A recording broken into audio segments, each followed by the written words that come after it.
नमस्कार, आप देख रहे हैं पायनियर हरियाणा और मैं हूं आपके साथ अनिका महेश्वरी। गुरुग्राम के जिला कार्यालय में आज बीजेपी की बैठक हुई, जिसमें अग्निपथ योजना का विरोध कर रहे युवाओं को जागरूक करने के लिए मंथन किया गया। अग्निपथ भर्ती योजना को लेकर देश भर में लग रही आग को शांत करने के लिए अब बीजेपी ने अपनी टीम मैदान में उतार दी है। Social media wing, IT wing और प्रवक्ता पूर्व सेना अधिकारियों के साथ मिलकर अग्निवीरों के सवालों का जवाब देंगे और उन्हें जागरूक करेंगे। गुरुग्राम के जिला बीजेपी कार्यालय में बैठक हुई और इस बैठक में बीजेपी के प्रदेश अध्यक्ष ओपी धनखड़, हरियाणा के प्रभारी विनोद तावड़े समेत कई संगठन के अधिकारी मौजूद रहे।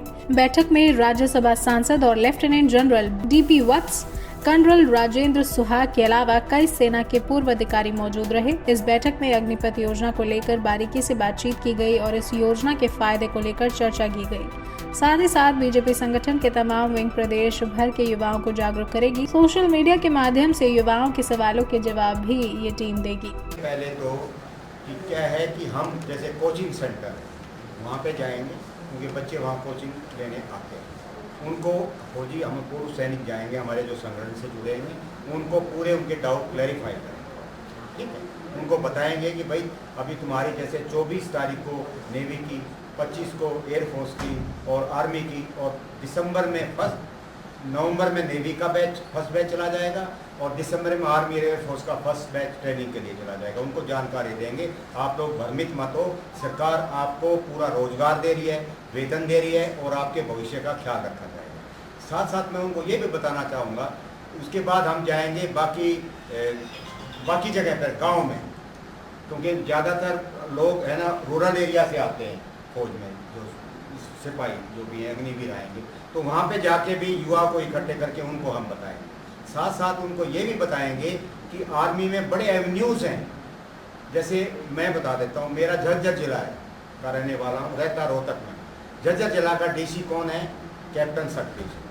रोहतक जिला का डीसी कौन है? कैप्टन मनोज। एक Manish Lohan, state registrar of society, captain साहब। इसी तरह सेना जो है वो अपने जो जवान हैं, वीर अपने होंगे, ये अग्निवीर, उनका ध्यान रखेगी। और मैं आपको ये बताना चाहूँगा कि 12वां IAS के एग्जाम में 12वां हमारे सेना का जवान था अभी इसी साल, जो रिजल्ट आया, सेना का जवान। तो हम जवानों का ध्यान रखते हैं, उनको आगे बढ़ने का मौका देते हैं। उनको वो कमीशन में जाएंगे, 17.5 साल वाले, अगर उनको मौका मिलता है वो NDA में दे आर मोस्ट वेलकम। इसी तरह CDS में BA हो जाते, दे आर मोस्ट वेलकम। तो उनका एवेन्यू खुला है। मैं कहता हूँ तरक्की करने का उनको बहुत ही चांस है, गोल्डन अपॉर्चुनिटी है। तरल साहब ये बताओ, हाँ, जो कांग्रेस कह रही है, हाँ, कि 5 साल बाद क्यों ना विधायकों और उनकी पेंशन खत्म? नहीं, उनकी कोई पेंशन खत्म नहीं है।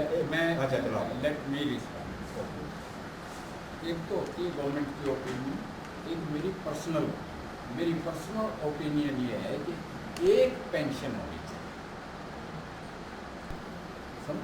एक पेंशन मतलब, एक पेंशन का मतलब ये है कि कई लोग ऐसे हैं कि इसमें 6 बार विधायक बन गए। पेंशन, अभी खैर वो तो पेंशन विधायक वाली या सांसद वाली तो नहीं हुई, मगर मल्टीपल पेंशन जो यानी खासकर MLAs की 10-10 लाख पेंशन हुई वो बहुत दफ़ा बना, उसके मैं खिलाफ। सिंगल पेंशन तो सिंगल पेंशन बीजेपी के नेता छोड़ेंगे विधायक? एक पार्टी का डिसीजन होगा। मैंने तो अपना पर्सनल, वो भी सरकार का डिसीजन कह रहे हैं कि सरकार क्या आपकी सरकार ने राज्यसभा डिसीजन सांसद लिए, सरकार ने डिसीजन कि कैंटीन फैसिलिटीज़ में जो कंसेशन था वो बंद किया पार्लियामेंट में, और बहुत ऐसे डिसीजन लिए कि जो मुफ्तखोरी थी वो ख़त्म की। ये डिसीजन भी लोगों का बड़ा प्रोटेस्ट है इसमें कि इनको 5 साल में पेंशन मिल रही। तो मैं कहा कि वो सरकार तो एक मेजॉरिटी पार्टी है और वो डिसीजन उस पर भी काफ़ी प्रचार चल रहा है, तो वो तो सारे MLAs MP मिल के रजामंद हो तभी बात बन सकती है, क्योंकि रेटिफिकेशन तो स्टेट से होना है MLA के। तो इसमें भी अगर रजामंद सभी सेना के उनकी लेते तो मैं एक चीज़ आपको क्लैरिफाई करना चाहूँगा। 5 साल नहीं है उनके लिए। अगर एक बार और ले लिया, चाहे 1 महीने में MLA MP रहा, ही is entitled for the pension. मानते हैं इस चीज़ को? नो 45 ऐसा प्रोविजन नहीं है आर्मी में, ऐसा कोई प्रोविजन नहीं। आर्मी में मिनिमम सर्विस, जैसे प्री मेच्योर रिटायरमेंट एक है, 20 साल के बाद और अगर अफसर प्रीमेच्योर रिटायरमेंट है then he is entitled for pension. इसलिए जवान 15 साल इज मिनिमम, अगर वो 15 साल नौकरी कर लेता है ही इज एंटाइटल्ड फॉर पेंशन। उससे पहले अगर वो अपने घर की प्रॉब्लम या किसी कारण सेना से आ जाता है तो उसको पेंशन नहीं दी जाती है, बाकी लाभ उसको दिए जाते हैं। देखिए, जो रक्षा विशेषज्ञ हैं, जो इनसे जानकार जुड़े लोग हैं, उनका कहना है कि चाहे अमेरिका की बात करें जो कि अपने आप को अत्याधुनिक सेना का दावा करती है, रशिया की बात करें, रशिया यूक्रेन युद्ध के अंदर भी ये चीज़ देखने में आई थी कि उन्होंने भी अपने आप को अत्याधुनिक हथियार सुसज्जित करने की कोशिश की, टेक्नोलॉजी से सुसज्जित करने की कोशिश की, लेकिन युद्ध नहीं जीत पाए। तो भारत भी वही गलती दोहराने जा रहा है। मैं देखो, आप रशिया की बात कर रहे हो, जहाँ तक रशिया की बात है, यूक्रेन और रशियन आर्मी का पैटर्न सेम है।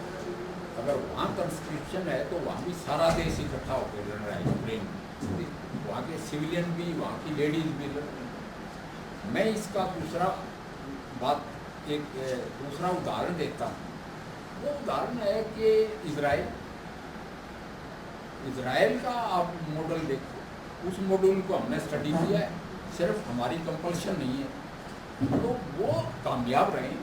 सर, यूएसए की जो अमेरिका जो है वो दुनिया में सबसे ज़्यादा तकनीकी। इस टीम का मुख्य उद्देश्य यही है कि देश भर में जिस तरह से अग्निपथ भर्ती योजना का विरोध किया जा रहा है, कुछ विरोध को शांत करने के लिए तमाम प्रयास किए जाएंगे। बैठक में मौजूद राज्यसभा सांसद डीबी वत्स ने विपक्ष पर निशाना साधते हुए कहा कि कांग्रेस और तमाम विपक्षी दल इस योजना का बेवजह विरोध कर रहे हैं, ये युवाओं को गुमराह कर रहे हैं। इस योजना से युवाओं का भविष्य बेहतर होगा तो आंतरिक सुरक्षा भी देश की मजबूती होगी और इसी के चलते इस योजना को तैयार किया गया है।